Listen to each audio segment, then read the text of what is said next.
প্রথম টি-20 সামনে রেখে আজ গোয়ালিয়রে অনুশীলন করছে বাংলাদেশ দল। মঙ্গলবার দিল্লি পৌঁছান টি-20 স্পেশালিস্ট 10 ক্রিকেটার। তারাও গতকাল গোয়ালিয়র গেছেন। টেস্ট খেলা 5 ক্রিকেটার নাজমুল শান্ত, লিটন দাস, জাকের আলী, তাসকিন এবং মেহেদী মিরাজ কানপুর থেকে যোগ দিয়েছেন। পুনর্বাসন প্রক্রিয়ার অংশ হিসেবে দলের সাথে থাকবেন পেসার এবাদত হোসেন। 6 অক্টোবর 3 ম্যাচ সিরিজের প্রথম টি-20। বাকি দুটি টি-20 হবে 9 এবং 12 অক্টোবর দিল্লি ও হায়দরাবাদে। টেস্ট সিরিজের হতাশা ভুলে সাদা বলে ভালো করার প্রত্যাশা টাইগারদের।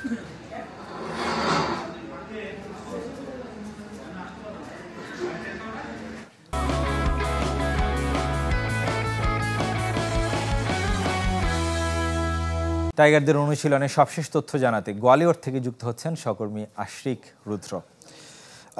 রুদ্র, অনুশীলনে সবাইকে আপনি লক্ষ্য করেছেন কিনা, কিংবা কোনো ধরনের কোনো ইনজুরির খবর আপনার কাছে আছে কিনা দলের?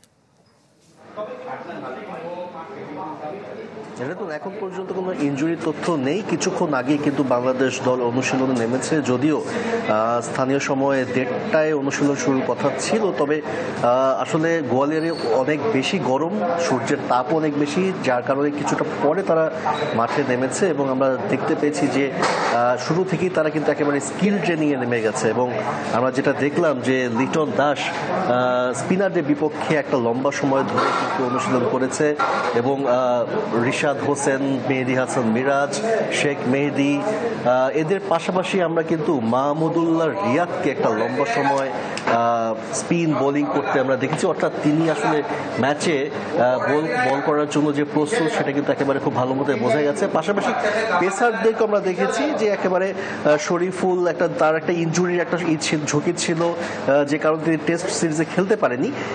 কিন্তু তিনি কিছুক্ষণ আগে বেশ ফুল রান আপে বোলিং করেছেন এবং যেটা মনে হয়েছে যে তিনি একেবারে ম্যাচ খেলার জন্য প্রস্তুত এবং হাই ইন্টেন্সিটি তিনি বোলিং করেছেন। পাশাপাশি মুস্তাফিজ, তানজিম হাসান সাকিব, রিয়াদ, তাসকিন আহমেদ, এরা সবাই আসলে অনুশীলনে নেমেছে। তবে যেটা আসলে সবচেয়ে ইন্টারেস্টিং লেগেছে যে এতগুলো উইকেট, কোন উইকেটে যে খেলা হবে সেটা কিন্তু এখন পর্যন্ত স্পষ্ট করে কিছু জানানো হয়নি আমাদেরকে। রেদন, আপনাকে অসংখ্য ধন্যবাদ। দর্শক, বাংলাদেশ দলের সবশেষ তথ্য জানাতে আমাদের সাথে গোয়ালিয়র থেকে যুক্ত হয়েছিলেন সহকর্মী আশরিক রুদ্র।